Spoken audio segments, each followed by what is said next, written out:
Those words slammed straight into my chest like a sledgehammer, spoken with deliberate cruelty, the kind of theatrics only someone who had rehearsed for their moment of victory could pull off. My father-in-law left us 7 mansions in Oakland Hills.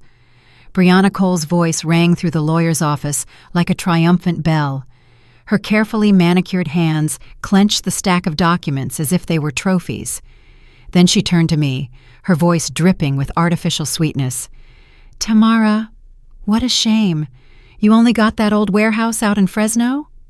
A round of applause broke out immediately, from relatives whose names I could barely remember, people who only showed up for funerals or will readings.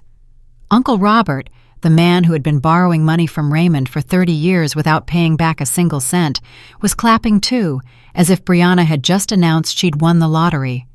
And to them, that's exactly what it was. I sat in the leather chair beside the mahogany conference table, my calloused hands folded in my lap, quietly watching my former daughter-in-law perform her victory dance with the precision of someone who had scripted this moment long ago. At 35, Brianna moved through the world like someone who had never been denied anything. Her blonde hair was styled to perfection. Her designer dress likely cost more than my entire year's rent. 7 mansions, she went on, lifting her phone to take a selfie with the stack of paperwork. All with bay views, private pools, and garages for 3 cars. Can you believe it? More applause, more congratulations, more admiring looks aimed at the woman who had spent the last 4 years treating me like outdated furniture at family gatherings. Attorney Victor Nash cleared his throat softly, trying to pull the meeting back on track. "Mrs. Fields, if we may, let us continue with the remainder of the will."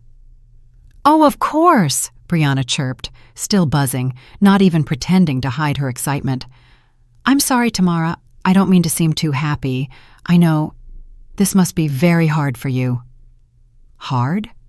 She called watching my ex-husband's entire family celebrate my poverty hard, as if it were a minor inconvenience at a party and not a public humiliation. I glanced across the table at my son, 40-year-old Jordan Fields, sitting there like a statue carved out of shame and cowardice. His black hair was neatly combed, the expensive suit fitting perfectly over a soft body, the result of a life that had never required real labor. Jordan couldn't look at me. He stared down at the table, letting his wife perform her little play titled The Perfect Heiress. "Jordan," I said, my voice calm but clear, "you've been very quiet." Finally he looked up, and in his eyes, I saw something that broke my heart. Not sadness, not sympathy, but shame. Shame that his mother had only received a consolation prize. "Mom, Jordan began, then faltered, glancing toward Brianna as if waiting for a signal. "Jordan is just overwhelmed," Brianna answered for him, sitting down with the entitlement of someone who had always believed she belonged at the head of the table. 7 properties is a lot to manage.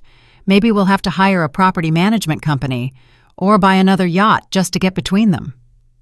Uncle Robert burst out laughing.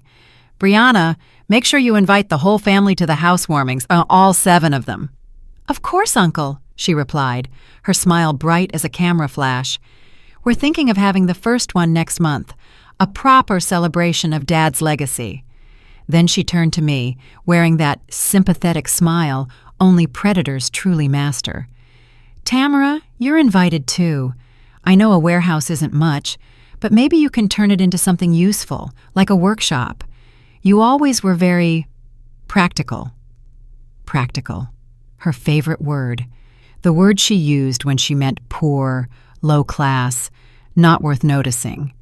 I opened my old leather bag and pulled out the envelope containing my inheritance papers, the deed to a 4,000 square meter warehouse in Fresno, California, the place where Raymond and I had spent hundreds of weekends working, back when I was still trying to understand why he was so determined to buy such a useless property. "A warehouse?" Martha, a distant cousin, said with forced, awkward pity. "Well, at least you'll have somewhere to store things." More laughter, more pitying looks from people who had never known what compassion meant when it actually mattered. I rose slowly to my feet, my joints crackling after 2 hours of legal ceremony and family theater. The room fell silent. Every eye was on me with that sick curiosity people reserve for car crashes on the highway. "Mr. Nash," I asked, my gaze fixed on the attorney, "is there anything else I need to sign?" "No, Mrs. Fields. Your portion of the inheritance is very straightforward. The warehouse, 40 acres of surrounding land, and all mineral rights are yours." Mineral rights. The phrase floated in the air, unnoticed. Not even Brianna cared. She was too busy daydreaming about new pools and new yachts. I folded the documents and slipped them back into my bag, the same one I'd carried for 15 years, because it was durable, and it did its job, unlike many other things in this room. "Well," I said, my voice still gentle, "congratulations to all of you. I hope you enjoy your good fortune." I walked toward the door, my hand on the handle when I stopped. Jordan was watching me, for the first time that morning. His eyes were a mix of guilt and something that almost looked like concern. "Son," I said, my voice ringing clearly in the suddenly quiet room, "you really didn't know, did you?" The air grew colder. Brianna's smile stiffened, her voice pitching higher.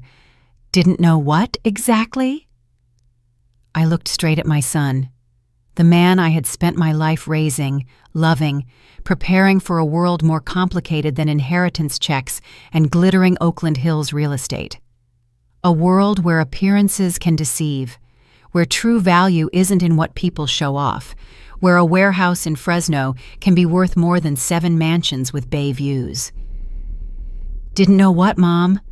Jordan asked again, his voice trembling slightly. I pressed my lips together and smiled for the first time since the funeral of Raymond Fields 3 weeks earlier. Not a happy smile, but the smile of someone who already knows the truth and is waiting for everyone else to pay the price of learning it. "Nothing, sweetheart. It's nothing at all." I opened the door and walked out of the law office, leaving behind a room full of people who believed they understood Raymond's intentions completely. Behind me, Brianna's shrill voice rose, demanding answers to questions she wasn't yet smart enough to phrase correctly. Let them celebrate their Oakland mansions, I thought, stepping into the sunlight. Let them dream about management companies and Instagram posts about their inherited luxury. Raymond had always been smarter than they gave him credit for, and in 45 minutes, when I got back to my small apartment, I would open the sealed letter he had left with the warehouse documents. In it, Raymond would explain why he gave them what they thought was glory, and gave me what I actually needed. Some gifts, I was beginning to learn, are calculated far more carefully than they appear, and sometimes a warehouse in Fresno is worth more than 7 mansions in Oakland Hills. But that is a story for another day. Today, all I wanted was to go home and read the final words of the man I once loved, the man who had perhaps chosen to love me in a way no one but me would ever understand. And in that letter, Raymond left behind a secret no one in that room could have imagined. If you think this story ends with a will, wait until I open that envelope. The drive home slid through the blurred traffic of Oakland, while my thoughts crashed and rolled like waves. My hand gripped the steering wheel of my 15-year-old Honda Civic, the car I still maintained meticulously, like everything else in my life since the divorce.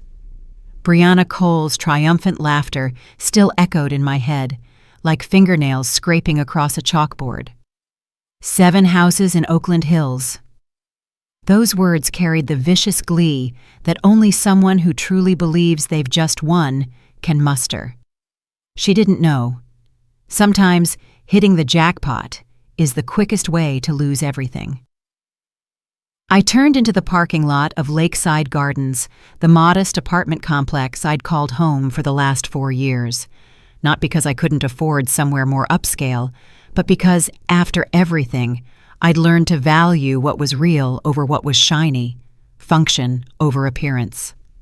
The 3rd-floor, 2-bedroom apartment had everything I needed: solid foundations, plumbing that worked, and neighbors who respected each other's boundaries.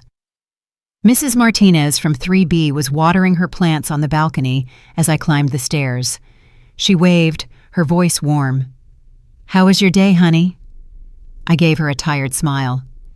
"Eventful, Mrs. Martinez. They read Raymond's will today." "Oh my, I hope it went smoothly." If only she knew. Smooth, in the exact way those things usually go, smoothly. Inside, I set my handbag down on the small dining table. The quiet of the room wrapped around me, a silence that no longer felt like loneliness, but the peace of someone who had learned the difference between being alone and being abandoned. In my bag, the sealed envelope from Raymond Fields lay still, like a ticking time bomb. On the front was his familiar handwriting, still spelling my name in that distinctive slanted script I'd been reading for more than 3 decades. I didn't open the letter right away. Instead, I stood at the window, looking down at Lake Merritt, catching the reflection of the setting sun. The last rays of daylight shimmered on the surface, peaceful, but also a reminder of earlier days. I remembered when Raymond and I were young, sitting beside a different lake, talking about the future and all the things we thought were forever. And then, like everything humans dare to call forever, it slipped away. I exhaled slowly and sat down. This time, I was ready to read. We met in college. Me, Tamara Fields, a scholarship girl from rural California studying civil engineering, and him, Raymond Fields, a business student whose family held half the commercial real estate market in Oakland. I loved his laugh. I loved his endless curiosity about how things worked. And I even loved the almost pathetic naivete he had about never recognizing his own privilege. I married him despite his money, not because of it. Our divorce, strangely enough, was almost unnervingly civilized. No betrayal, no hatred. Just 2 people who had traveled too far together and realized the love was still there, but the path had changed. I remember the day we signed the divorce papers clearly. A different law office, not Victor Nash's. We sat across from each other, signing page after page. Raymond's hand trembled slightly as he signed the last one. He looked at me, eyes damp. "You know," he said, his voice tight, "I still remember the first time I saw you. You were sitting in the library, surrounded by geology books, looking so serious, like you were trying to decode the universe." I chuckled softly. "You walked over and asked if I believed in love at first sight. I thought you were an idiot." "I still am an idiot," he laughed, tears running down his face. "An idiot for losing you." I took his hand. "You didn't lose me, Raymond. We just found a different way to love, one where we can both breathe." After that, we stayed friends. Awkward at first, then slowly slipping into a familiar rhythm, having coffee together, sharing quiet without discomfort. Between us, there was still affection, but no more obligations. I brewed a cup of Earl Grey tea, the same brand I'd used in grad school, then settled into the reading chair by the window. The Oakland skyline glowed in the late afternoon light, a city I had chosen because it reminded me that everything solid is built on foundations and planning. I opened the envelope. Inside were 3 neatly written pages from Raymond and a smaller sealed envelope with a line scrawled across it. "Open after reading the letter. My dear Tamara." The opening line pulled his voice back into the room, that soft California cadence he'd never lost, despite years of business school and board meetings. "If you're reading this, it means I'm gone. And you've just had to sit through an unpleasant little performance from the family, especially Brianna, who has been rehearsing that victory speech for months, completely unaware that she's celebrating a win in a game she never understood." I laughed, a choked but genuine sound. Even from beyond the grave, Raymond could dissect human nature with the precision of a surgeon. "Tamara, I want you to know that everything you're about to read was calculated carefully, down to the last number, the last detail. Not because I'm petty or vengeful, but because this is a lesson, a harsh one, but necessary. Our son needs it. if he ever wants to become a real man and not just a spoiled boy living off other people's money. I took a sip of tea, feeling the bitterness slide down my throat. That familiar wave rose up again, part disappointment, part admiration. Raymond, the only man I'd ever known who could turn reckless decisions into something that looked like wisdom, as long as you squinted hard enough. The Oakland houses are beautiful, Tamara. Perfect. Brianna has been driving past them for 2 years, taking pictures, planning renovations she couldn't afford. But what she doesn't know, what none of them know, is that I bought them using special leveraged financing. They're all mortgaged to the hilt, solely to create this moment. The engineer in my brain snapped awake. I started calculating in my head, loan-to-value ratios, interest rates, property taxes, maintenance costs for 7 luxury estates. Those numbers would drag Brianna out of her dream in 6 months, if not sooner. As for the warehouse, you remember it, don't you? Do you remember why I bought it? Back then, you thought I was just being sentimental about your hometown. I remembered, vividly.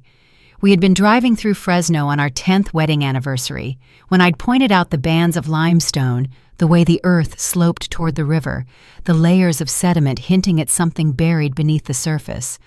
I'd mentioned it casually, as a professional observation, and Raymond, unlike most men I'd met, actually listened. I know you're sitting there, Tamara, calculating every loan, every bill, wondering how Jordan is supposed to stay afloat with 7 mansions hanging over him. The answer is, he can't. Those houses will crush him unless he learns to see the world the way you do, through logic, not fantasy. And you, my clever ex-wife, you're about to discover that that old warehouse in Fresno sits on something worth more than all the yacht slips in the Oakland marina. I set the letter down, my heart pounding. Raymond had always liked surprises, but this time it felt different. This wasn't just a surprise. It felt like a turning point. I opened the smaller envelope.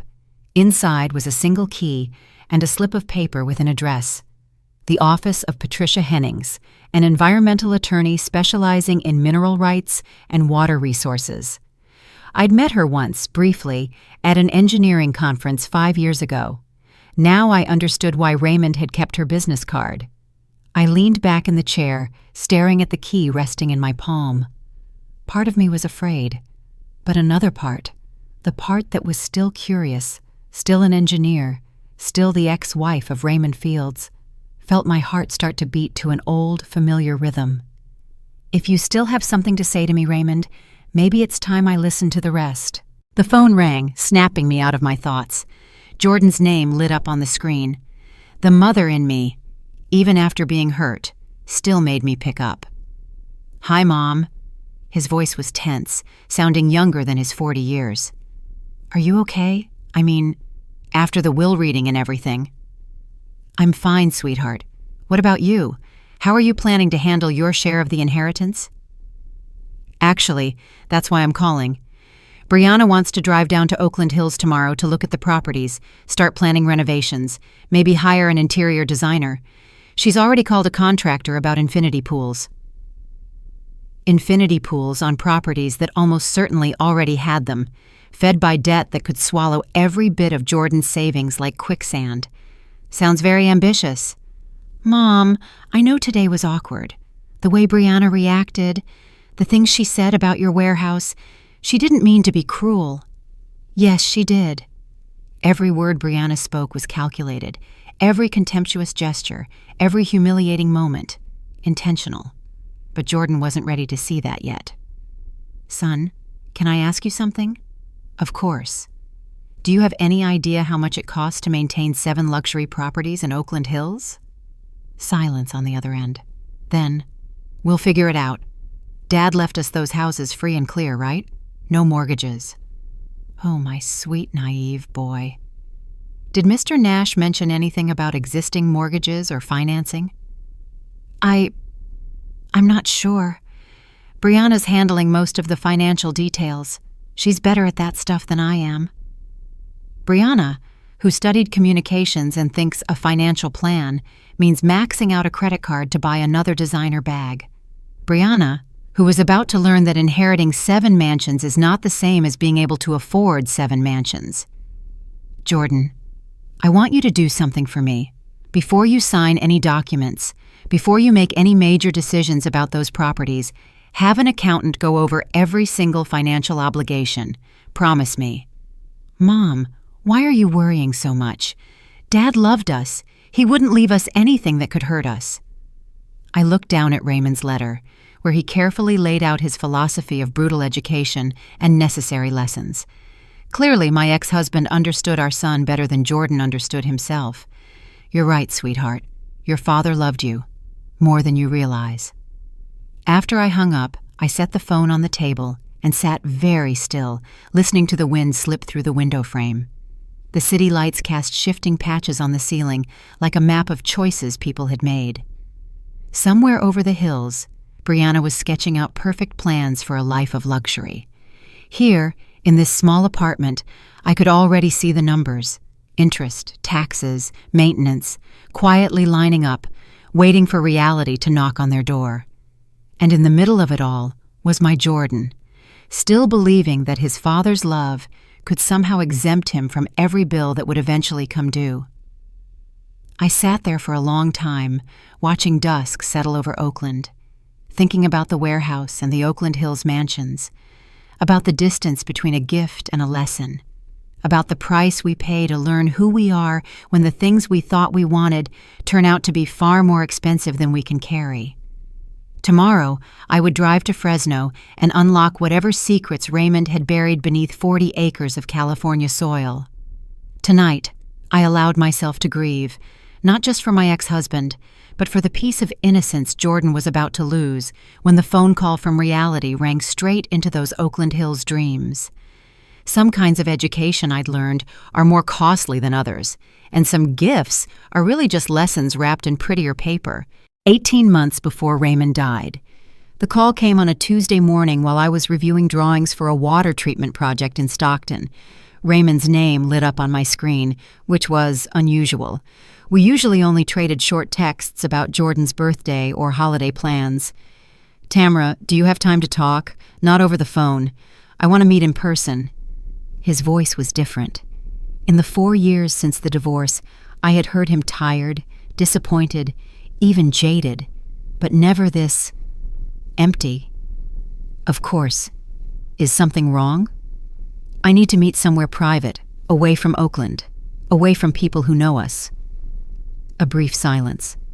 "What about Magnolia Cafe in Fresno, the one near the old warehouse?" The warehouse.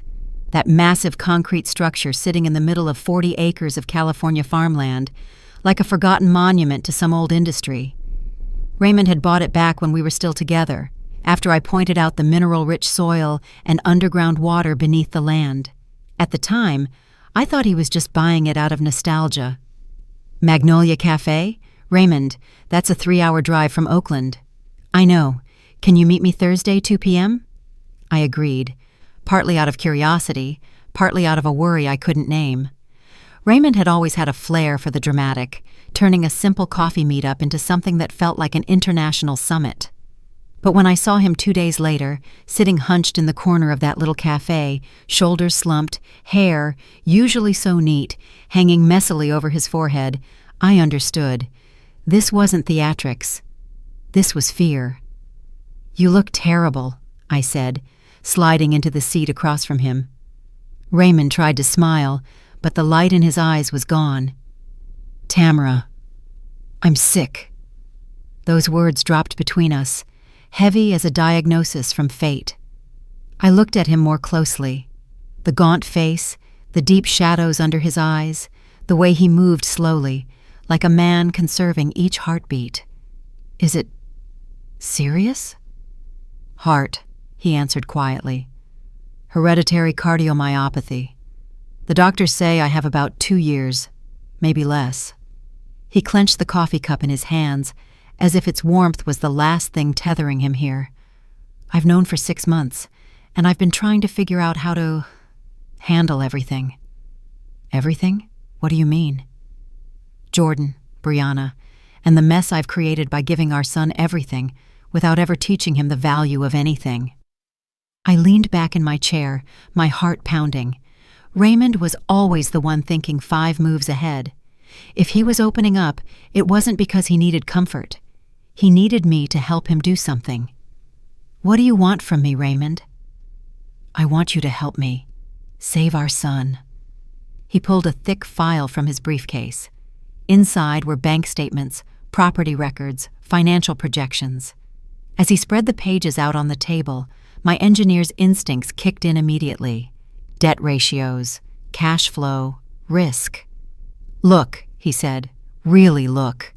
7 properties in Oakland Hills. Luxurious, expensive, but each one financed with dangerously leveraged loans. The monthly carrying costs were 3 times what Jordan earned." "Raymond, what are you thinking?" "I'm thinking about Brianna." His voice held a mix of bitterness and helplessness. "Have you really watched her lately, Tamara?" I had. At family gatherings, Thanksgiving dinners, those occasions where post-divorce politeness required us to show up in the same room. Brianna was always performing. The devoted wife, the thoughtful daughter-in-law, the woman who measured affection in the size of restaurant bills. "She doesn't love Jordan," I said. "No. She loves the field's name. She loves the bank account. She loves the status." Raymond's hands trembled slightly as he gathered up the papers. "I've tested her. Little things, pretending to have financial trouble, talking about downsizing the company, hinting that we'd need to cut expenses. And she panicked. She looked up my assets, grilled Jordan about his inheritance, started talking about protecting the family legacy." He looked up, and the pain in his eyes was raw and unmistakable. "She's counting down the days until I die, Tamara, not so she can cry, but so she can calculate how much Jordan will get." I stared at the numbers on the spreadsheet. These grand houses weren't assets. They were a meticulously designed trap, a luxury snare to expose greed. "You bought these houses to bankrupt Jordan?" "No," he shook his head. "I bought them to wake him up, to make him understand the difference between an asset and a burden." "Raymond, this is cruel." "No, Tamara. Cruel would be letting him go on living in a fantasy, married to a woman who sees him as a walking trust fund." He pulled out another stack of documents, older paperwork bearing my signature, geological surveys, mineral rights assessments, groundwater analyses, all the technical work I'd done when he insisted on buying those 40 acres in Fresno. "Do you remember this?" "Of course I do. Back then you thought I was crazy for seeing potential in that empty plot of land." "You weren't crazy, Tamara. You were right, like you always are." He placed newer reports on top, updated geological assessments, corporate contracts, environmental studies. I read them, and my heart nearly stopped. "That warehouse sits over one of the purest groundwater sources in the San Joaquin Valley.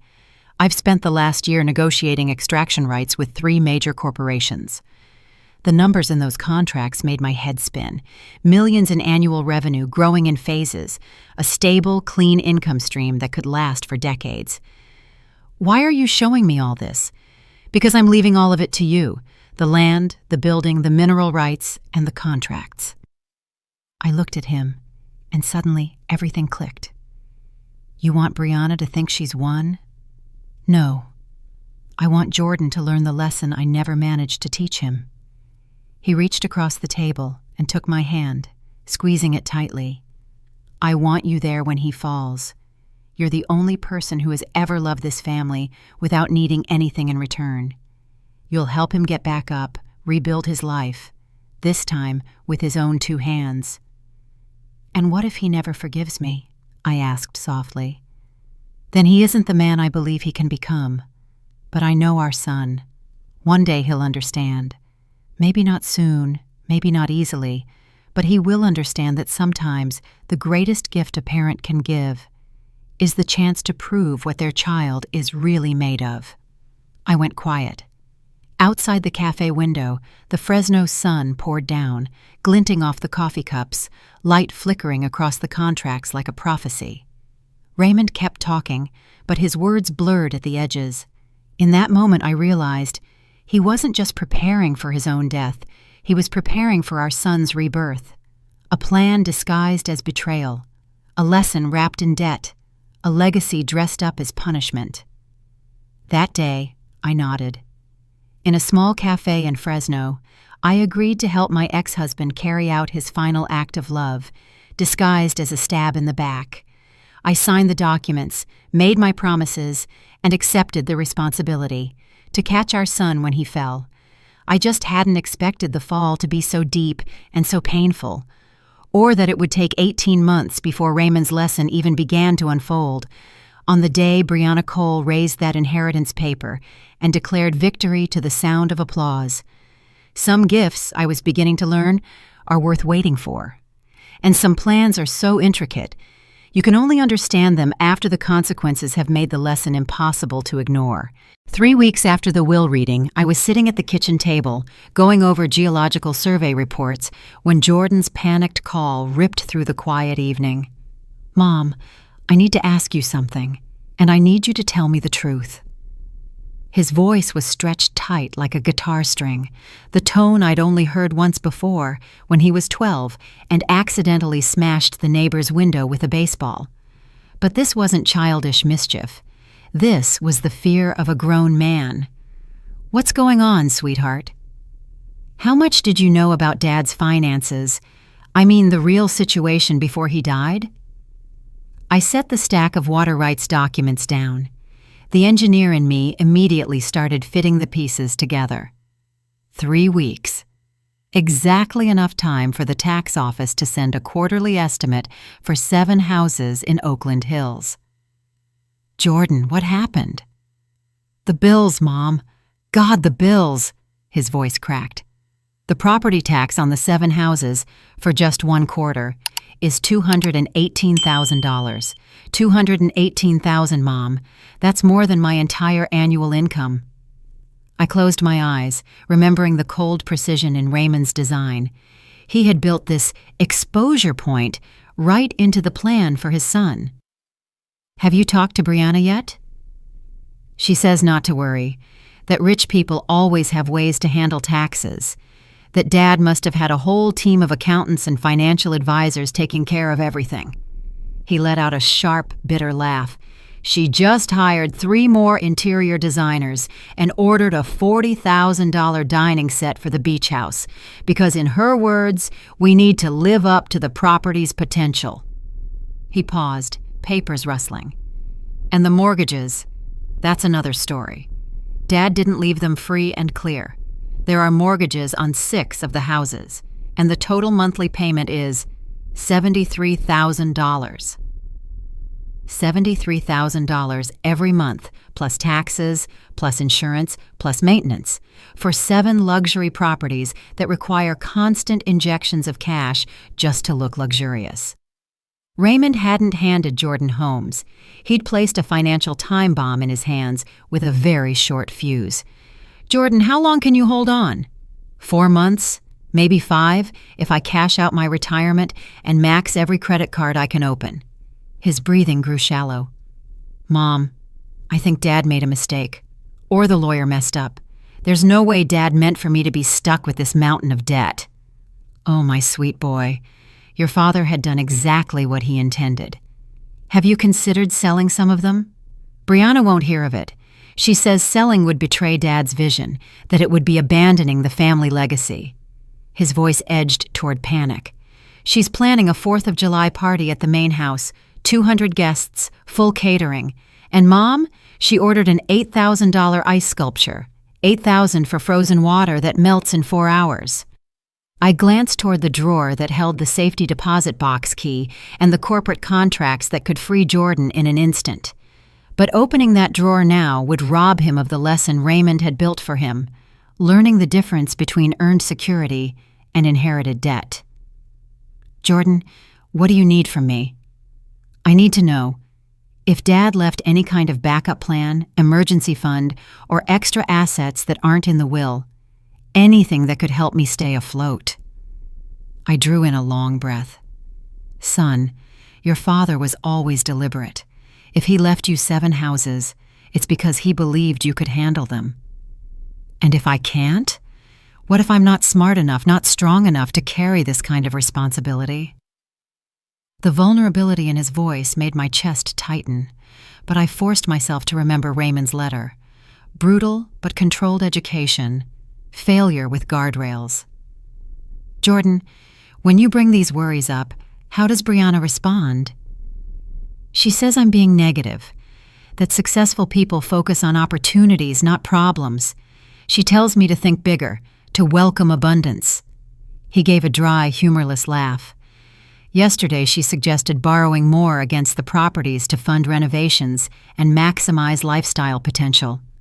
More debt, more leverage, more weight added to a structure already buckling. Brianna wasn't just failing to help, she was accelerating the collapse. Jordan, I want you to do something for me. Sit down with Brianna and say it plainly. Sell at least 4 houses. Use that money to pay off the mortgages on the remaining 3 and build something sustainable. She'll never agree. Why not? Because... He stopped, as if he'd just heard his own truth. Because she's already bragged to everyone. She posted all over social media, showed her friends, treats the 7 houses like proof she married into real money. Selling would be admitting we can't afford what we inherited. And how does that reason sound to you? It feels like I'm drowning, Mom. Like I inherited an anchor dressed up as a life preserver, and my wife is telling me to dive deeper instead of swimming for shore. More accurate than he realized. Raymond had handed his son 7 anchors, each one heavy enough to drag him under unless he chose to cut them loose himself. What if you decided for yourself, without waiting for Brianna's permission, chose survival over saving face? He went silent for a long moment. I don't know. Up to now, Brianna's made all the big decisions, and I've just gone along. I've trusted her judgment in other areas. I thought of the $40,000 dining set, the $8,000 ice sculpture, and 3 interior design teams working simultaneously on a portfolio that couldn't generate enough rent to cover its own costs. Jordan, understanding money and getting excited about spending money are 2 very different skills. The call ended. I sat in my apartment, thinking about the line between teaching and rescuing, between helping someone learn and helping someone dodge the lesson. The kettle whistled softly. I watched the stovetop glow with reflected light from the ceiling, then looked back at the spreadsheet. A quiet question floated up in my mind. If you had to choose between keeping up appearances right now and having a future you can actually live, which would you pick? I folded the documents, my mother's worry stretching taut like a rope, wanting to catch my son, but afraid of ruining the very lesson that might be the only thing that saves him from a lifetime of delusion. My phone buzzed, a text from an unknown number, a photo of Brianna raising a champagne glass in some fancy restaurant, captioned, "Celebrating the field's legacy, Oakland Hills living. Just blessed." Jordan was tagged, but nowhere in the picture. He was probably at home, hunched over columns of numbers, debt service, taxes, insurance, trying to calculate how to sustain a lifestyle his wife was broadcasting to the world. Some lessons, I realized, are harder to swallow than others. Some teachers have no choice but to stand on the sidelines, watching their students wrestle with a problem that has an obvious solution, waiting for the exact moment to reach out, in a way that helps, not enables avoidance. And some inheritances come with an instruction manual that demands more courage than cash, more wisdom than wealth, more love than logic. Raymond had been right about one thing. Our son was about to find out what he was really made of. Once everything he'd called a dream revealed itself to be more expensive than he could afford. The only question was, would he learn fast enough to save himself, or would he have to lose everything before he understood the difference between an asset and a liability? Whichever way it went, I would still be here, ready to throw the safety net at the right moment to help rebuild Jordan's life on the foundation of his character instead of his inheritance. Some nets, in the end, are worth saving until the very last second before you let them fall open. The confrontation hit on a stifling Thursday afternoon in July when Brianna showed up at my apartment unannounced. Her face was flushed with the particular kind of anger reserved for people watching their carefully prepared plans collapse right in front of them. From the living room window, I saw her crossing the parking lot in designer high heels that had no business on an Oakland sidewalk, clutching an oversized handbag like a weapon. The newly purchased Maserati, bought to match the new lifestyle, sat in the guest spot, engines still running. "Tamara, we need to talk." The moment the door opened, she stormed straight into my modest living room without waiting for an invitation. Her eyes swept the space in that same appraising way I had seen her use at thrift markets, sorting, pricing, discarding anything unworthy of her attention. She lingered a little longer on the worn couch, the small television, the row of engineering textbooks lined up on a simple wooden shelf. "Brianna, what can I do for you?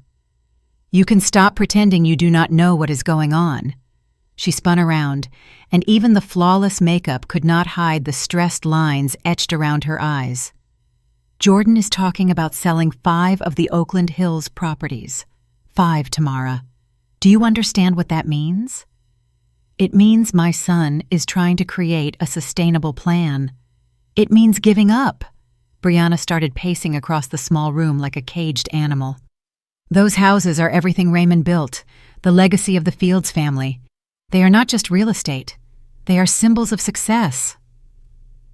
I sank into the reading chair I had had for 15 years, calmly watching my former daughter-in-law with the clear-eyed detachment of an engineer observing a slow-motion structural collapse. "Brianna, when it comes to estate planning, what do you think Raymond's main concern was?"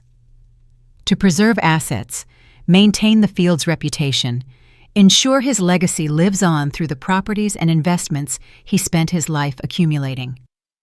And if those properties are dragging his son under? No one goes bankrupt from having too many houses."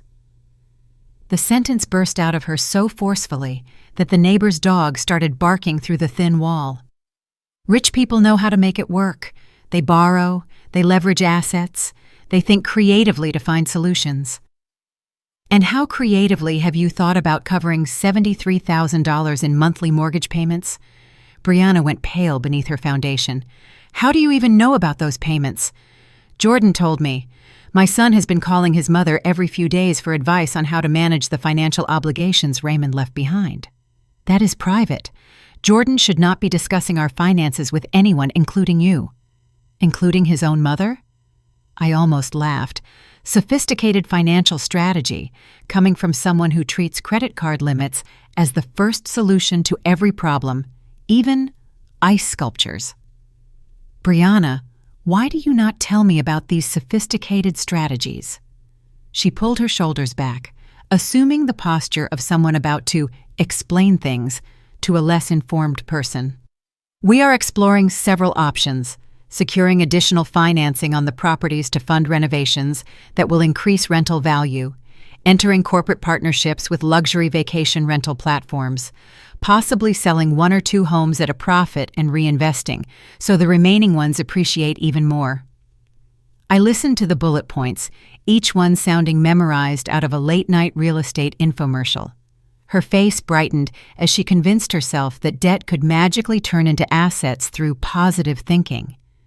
And if it does not work, it will work. It has to work. She stopped pacing and looked at me with an expression that was half hope, half threat.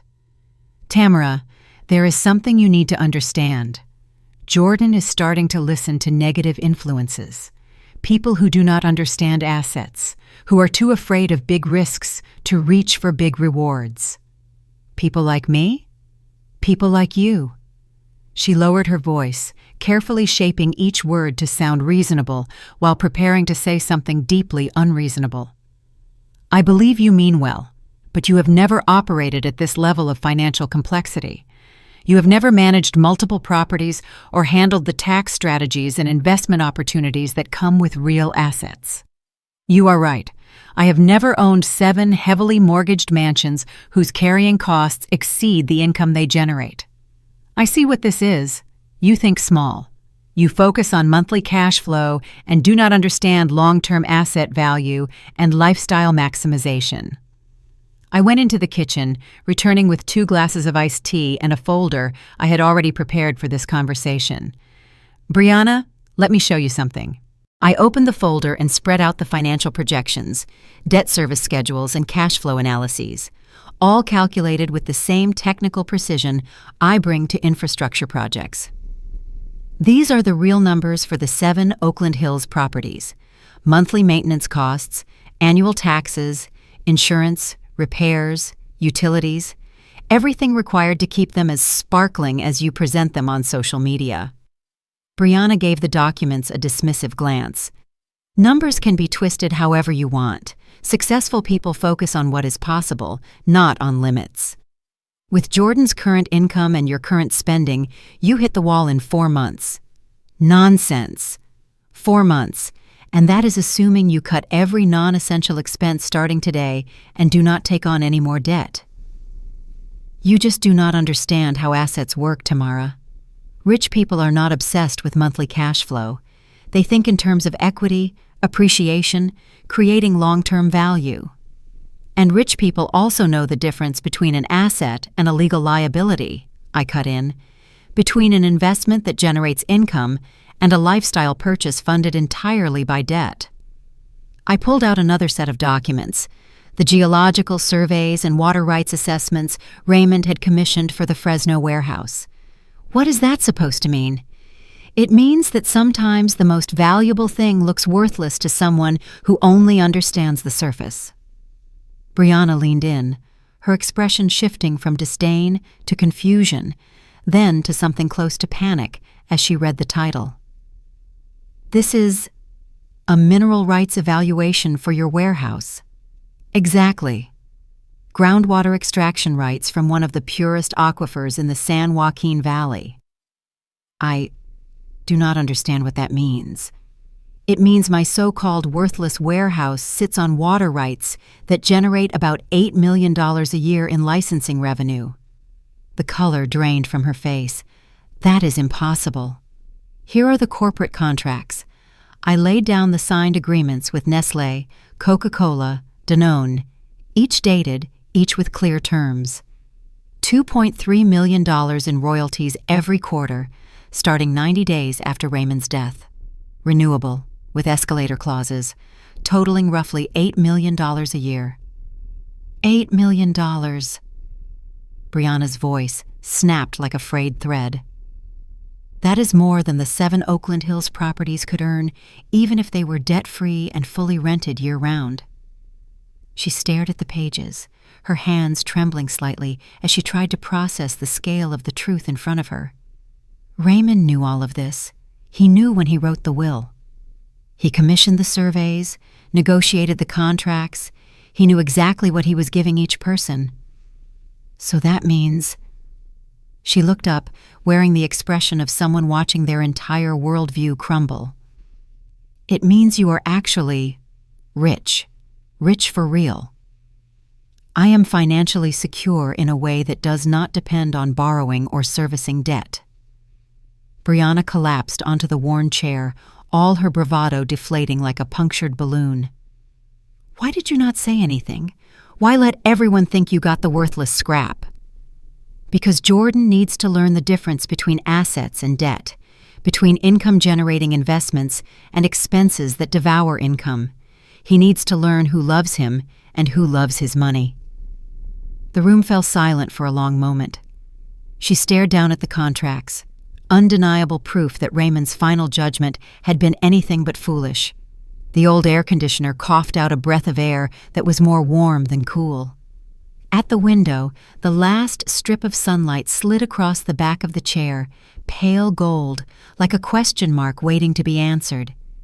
If you had to choose between saving face today and having a life to live tomorrow, which would you pick? Brianna did not answer, but I watched the way she swallowed hard. For the first time, perhaps, she was truly listening to the numbers. So what happens now? Brianna finally asked, her voice carrying a faint note of desperation I had never heard from her before. Now you and Jordan have to choose.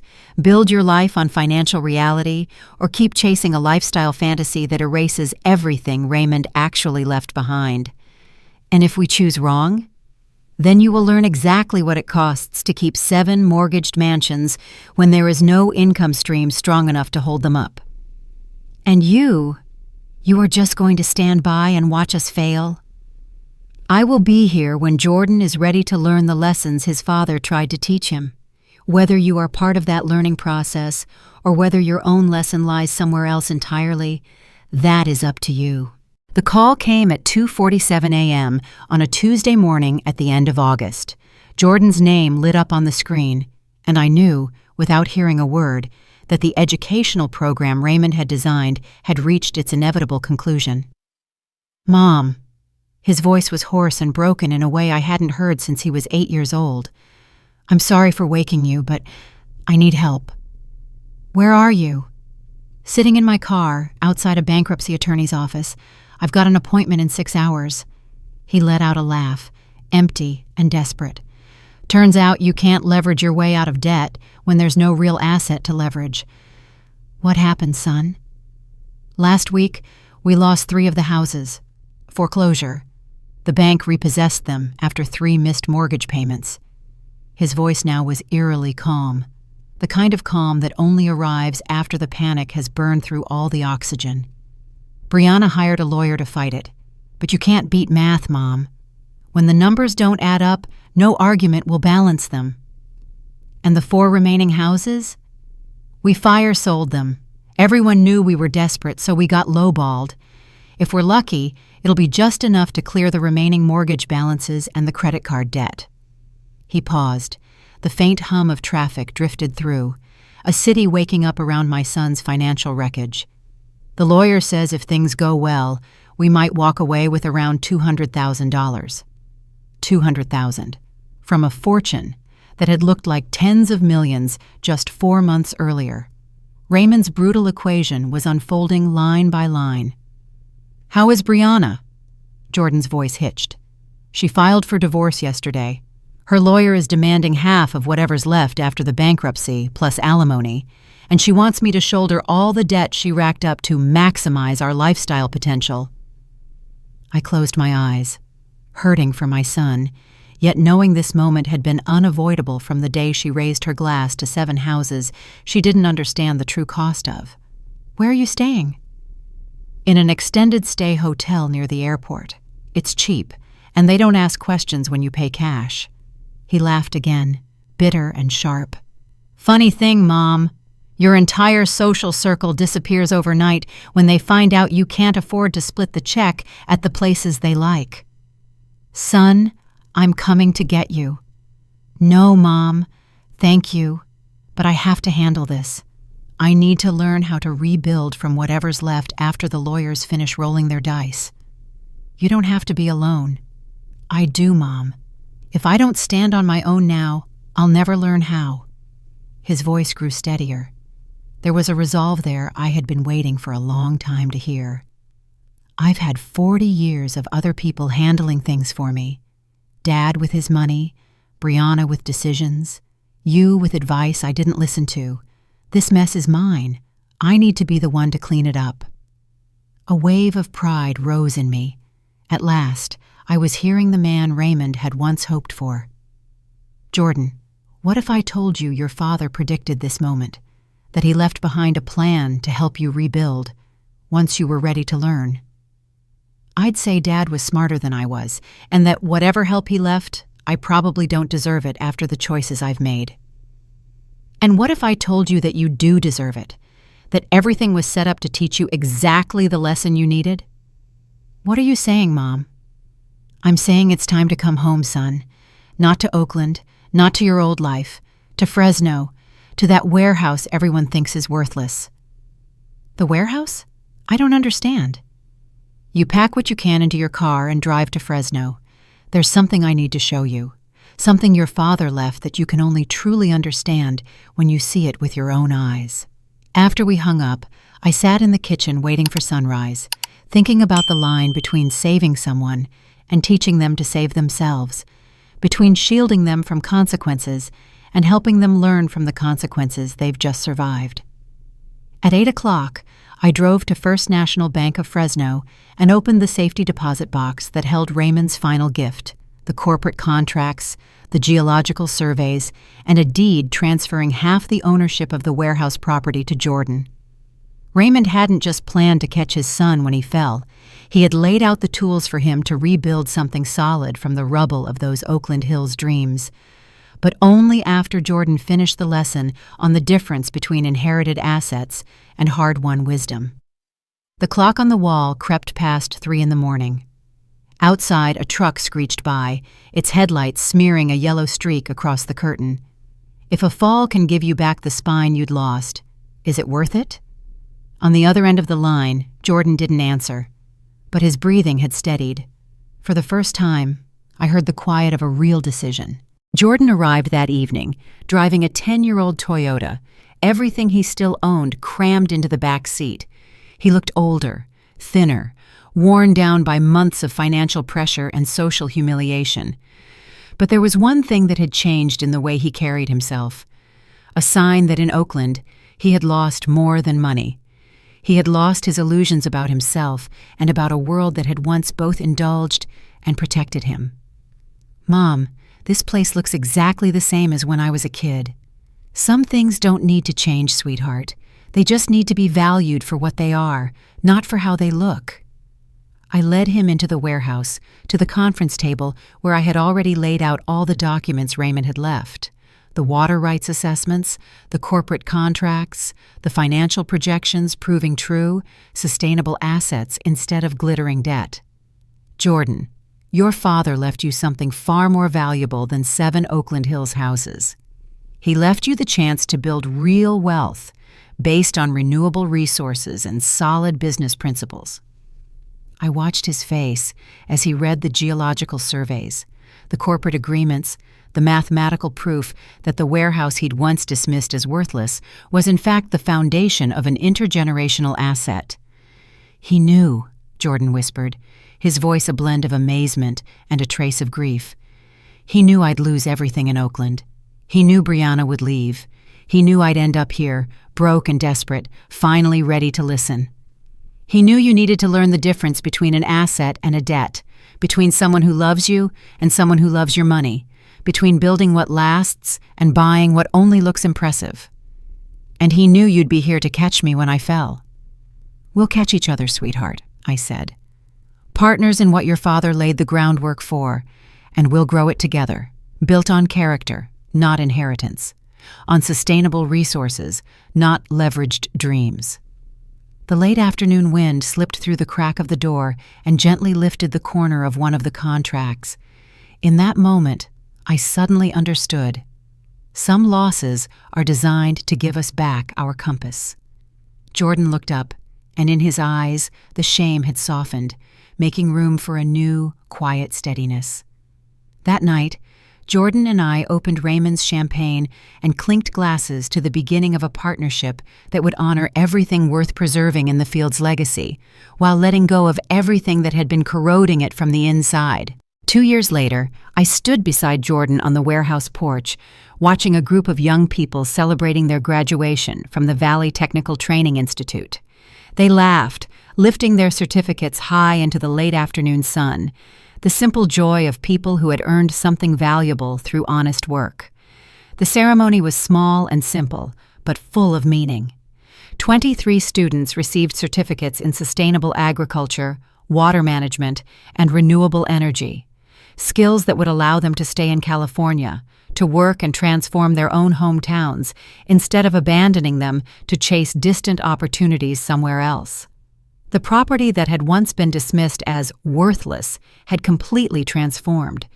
The old warehouse had been renovated into classrooms, laboratories, and workshop spaces, where laughter and lectures intertwined, filling the place with the energy of a community learning how to change their own lives.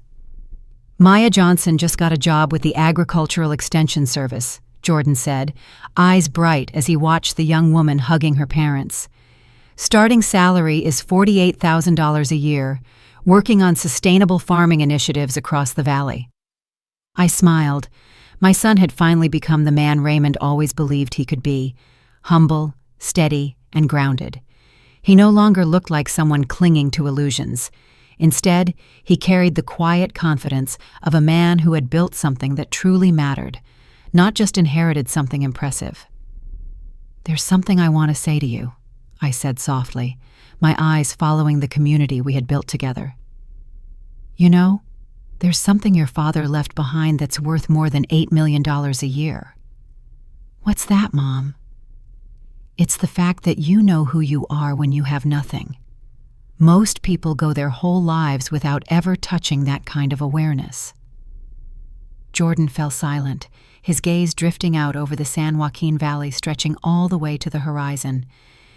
"If Dad hadn't done what he did," he said quietly, "I probably would have lived my whole life in a fantasy. Now I get it, Mom. I don't own wealth. I just manage the responsibility that comes with it." He slipped an old photograph from his pocket, a picture of the three of us standing in front of this warehouse years ago, when everything was still unfinished but full of hope. He brushed his thumb gently along the edge of the photo, his voice thick. "Thank you, Dad, for loving me the right way." The sunset poured over the San Joaquin Valley, painting the sky in warm gold and a new kind of promise. I stood there thinking of Raymond, the man who had used deliberate harshness to save his son, who had taught him through controlled destruction. Some gifts are worth more than money. Some lessons are so valuable you have to lose everything to learn them. And some love is strong enough to look like betrayal until you understand that sometimes the deepest way to love someone is to let them fall, knowing you will be there when they finally learn how to stand on their own. Raymond had been right. Our son needed to learn what he was made of when everything he thought he wanted turned out to cost more than he could pay. And now, standing in the middle of the community we had built from the ashes of those Oakland Hills dreams, Jordan finally understood that real legacy is not what you inherit. It is what you create with your own hands, heart, and character. If you believe that every mistake can become a lesson and every loss carries the seed of redemption, hit subscribe so you do not miss the next stories we share. Every week we tell stories of love, courage, and redemption, the kind that might make you believe in people again.